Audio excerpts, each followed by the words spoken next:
தமிழால் இணைந்த தமிழ் இதயங்கள் அனைவருக்கும் எனது வணக்கம். நான் உங்கள் கேடிஆர். இந்த வீடியோல நம்ம எதை பத்தி பார்க்க போறோம்னு பாத்தீங்கன்னா, டிக்டாக்ல வந்து பேக்ரவுண்ட் சேஞ்ச் பண்ணி எப்படி ஒரு வீடியோ கிரியேட் பண்றதுங்கறத பத்தி தான் பார்க்க போறோம். சோ இந்த மாதிரி டிக்டாக்ல பேக்ரவுண்ட் சேஞ்ச் பண்றதுக்கு தனியா எந்த ஒரு ஆப்பும் தேவையில்லை. உங்களுக்கு லேப்டாப், கம்ப்யூட்டர் எதுவுமே தேவையில்லை.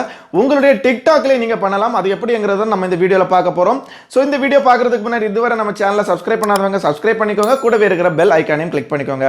வாங்க வீடியோக்குள்ளாடி போலாம். டிக்டாக்ல பேக்ரவுண்ட் சேஞ்ச் எப்படி பண்றதுங்கிறது பார்க்கறதுக்கு முன்னாடி பிளே ஸ்டோருக்குள்ளாடி நீங்க போய்க்கோங்க. பிளே ஸ்டோருக்குள்ளாடி போயிட்டு இந்த லெஃப்ட் சைடில் இருக்கிற மெனு ஐக்கானை வந்து கிளிக் பண்ணிக்கோங்க. கிளிக் பண்ணிவிட்டு இதில் வந்து மை ஆப்ஸ் அண்ட் கேமை வந்து கிளிக் பண்ணிக்கோங்க. ஷார்ட்டாக சொல்லணும்னா உங்களுடைய டிக்டாக்கை வந்து நீங்கள் அப்டேட் பண்ணிக்கோங்க. ஸோ இந்த டிக்டாக்கை வந்து இப்போது அப்டேட் பண்ணிக்கோங்க. ஸோ அப்டேட் பண்ணவங்க வந்து இதை பண்ணணும்னு கிடையாது. நான் இதுக்கு அப்புறம் சொல்கிறத மட்டும் பண்ணால் போதும். ஸோ இது வந்து இது வர டிக்டாக்கை வந்து அப்டேட் பண்ணாதவங்க இதை வந்து செய்துக்கோங்க. ஸோ இப்போ பார்த்தீங்கன்னா நம்மளுடைய டிக்டாக் வந்து அப்டேட் ஆயிடுச்சு. ஸோ இதை வந்து இப்போ க்ளோஸ் பண்ணிக்கோங்க. க்ளோஸ் பண்ணிவிட்டு உங்களுடைய டிக்டாக்கை வந்து ஓப்பன் பண்ணிக்கோங்க. ஸோ நீங்கள் டிக்டாக்கை வந்து ஓப்பன் பண்ணதுக்கப்புறம் ரெகுலராக நீங்கள் வீடியோ எடுக்கிறது மாதிரி இந்த கீழே இருக்கிற ப்ளஸ் சிம்பிளை வந்து கிளிக் பண்ணிக்கோங்க. ஸோ அஸ்யூஷுவலாக நீங்கள் சவுண்டை வந்து ஆட் பண்ணுற மாதிரி இந்த சவுண்டையும் ஆட் பண்ணிக்கோங்க.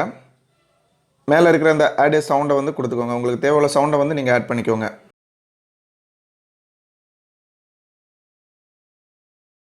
ஸோ ஆட் பண்ணதுக்கப்புறம் நம்ம இப்போ தான் எப்படி அந்த பேக்ரவுண்டை வந்து சேஞ்ச் பண்ணுறதுங்கிறத பார்க்க போகிறோம். கீழே எஃபெக்ட்னு இருக்கும், அதை வந்து கிளிக் பண்ணிக்கோங்க.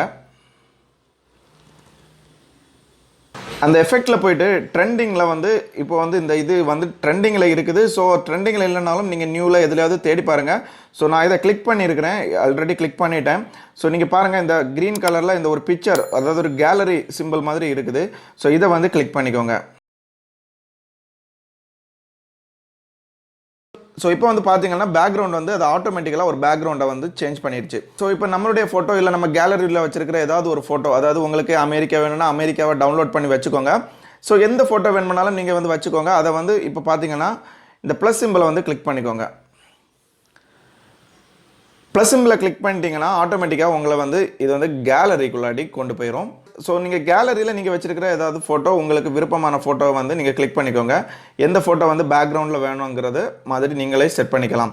ஸோ நான் இப்போ வந்து நிறைய பேர் வந்து டிக்டாக்கு ஃப்ரெண்டில், அதாவது அவங்களுடைய ப்ரொஃபைலுக்கு முன்னாடி நின்று பண்ணுற மாதிரி பண்ணுறாங்க.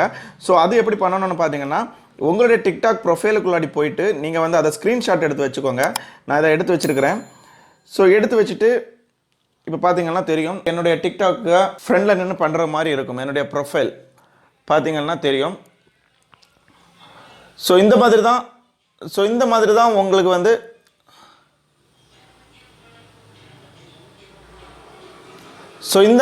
உங்களுடைய பேக்ரவுண்ட் வந்து சேஞ்ச் பண்ணிக்கலாம். ஸோ ப்ரொஃபைலுக்கு முன்னாடி நீங்கள் நிற்கிற மாதிரி வைக்கணும்னா உங்களுடைய டிக்டாக்கோ இன்ஸ்டாகிராம் எந்த ப்ரொஃபைலாக இருந்தாலும் ஸோ அதுக்குள்ளாடி போயிட்டு அதை ஸ்க்ரீன்ஷாட் முதல்ல எடுத்து வச்சுக்கோங்க.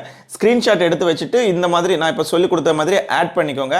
ஆட் பண்ணிவிட்டு நீங்கள் பார்த்தீங்கன்னா உங்களுடைய வீடியோ வந்து ரெடி. ஸோ இப்போ வந்து நீங்கள் நார்மலாக ரெக்கார்ட் பண்ணுற மாதிரி ஆட்டோ ரெக்கார்டாக இருந்தாலும் சரி, இல்லை இந்த ரெட் பட்டனை கிளிக் பண்ணி லைவ் ரெக்கார்டிங்காக இருந்தாலும் சரி நீங்கள் கொடுத்துக்கலாம். ஸோ இந்த வீடியோவில் உங்களுக்கு ஏதாவது சந்தேகம் இருந்துச்சுன்னா கமெண்ட்டில் தெரிவிங்க. இந்த வீடியோ பிடிச்சிருந்தா லைக் பண்ணுங்கள், ஃப்ரெண்ட்ஸுக்கு ஷேர் பண்ணுங்கள். அது மட்டும் இல்லாமல் இந்த வீடியோ பற்றின ஃபீட்பேக்கை கமெண்ட்டில் தெரிவிங்க. அப்படியே நம்ம சேனலையும் சப்ஸ்கிரைப் பண்ணிக்கோங்க. நன்றி.